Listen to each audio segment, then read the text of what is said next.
signs that someone is likely to renege on you or not show up on the first day of work. Welcome to part 2.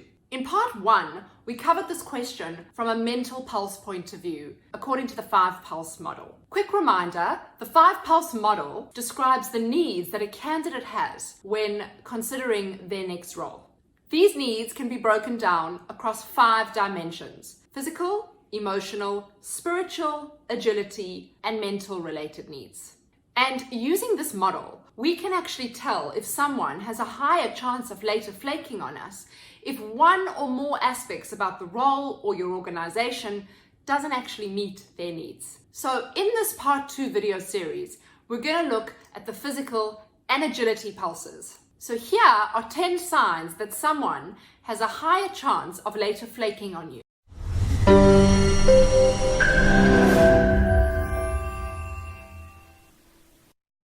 Number 1, they are a job hopper.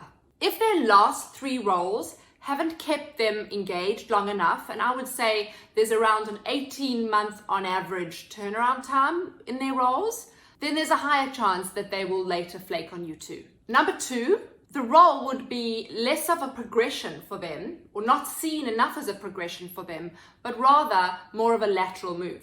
Chances are that you would be seen as their placeholder until something better comes along. Number 3, during the interview process, you can tell that they are getting easily frazzled by various environmental stresses. So look out for whether a changed interview time, technical difficulties connecting to a video call, a changed person who's interviewing made these candidates visibly uncomfortable. Maybe for them, certainty is really important. That may not fit in really well with your working style. Number 4, they're asked about remote working and you don't offer it. This is a big sign. Working from home has become largely spoken about quite a lot.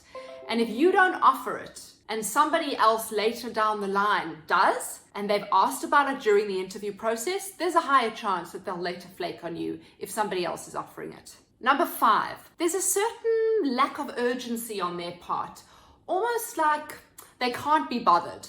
If they take days and not hours to respond to your email, there's a high chance that they're not really excited or engaged with the role that you're offering. And that doesn't bode well for them showing up on day 1. Number 6, their salary expectations are a bit removed from what you're offering. So my estimate here is 20%. If you're offering 80 and they've asked for 100, there's a likely bigger chance that they may later flake on you. Number 7, the role is low paid and non-prestigious. Yes, it's a fact that often when roles are low paid or non-prestigious, there's a higher chance that people may later do a no-show or renege on an offer. Those who recruit servers and couriers obviously know this really, really well. It doesn't stop at service jobs though. Even in the professional space, low-paid roles generally attract people who are more likely to later flake on you. Number 8, they have a lot of excuses for delays.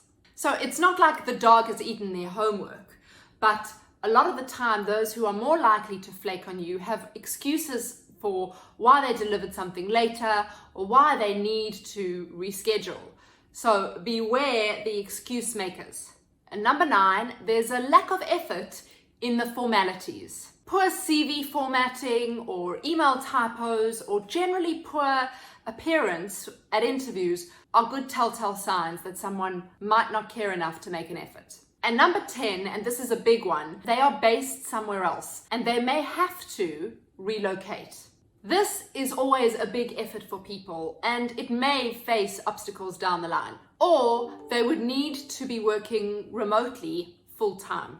In these cases, the temptation to actually renege is generally bigger because there's a small chance that they're likely to run into you on the street where they live, and generally the social consequences of reneging are reduced if they live somewhere else. By the way, this is all very, very subtle.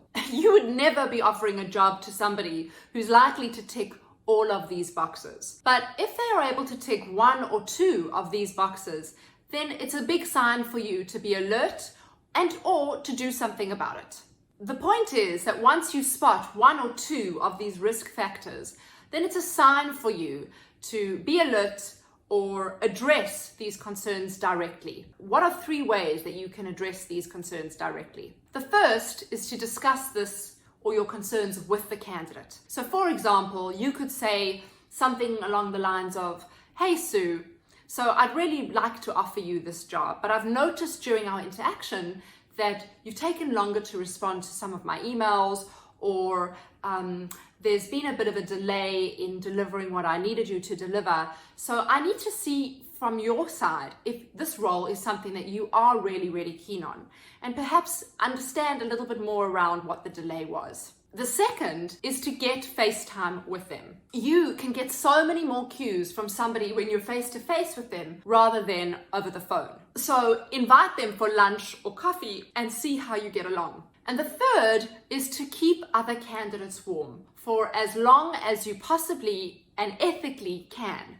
Ideally, your candidate is actually due to start work. So that's it for this week on renags and no-shows. Tune in next week where I'll be discussing the emotional and spiritual pulses of renags or no-shows. You can subscribe to these videos at www.hr360ltd.com/subscribe. And if you click on the link in the first comment, you will be able to have access to a PDF checklist version of all the pulses and what to look out for when it comes to spotting no-shows or those likely to renege on your offer. I'll talk to you soon.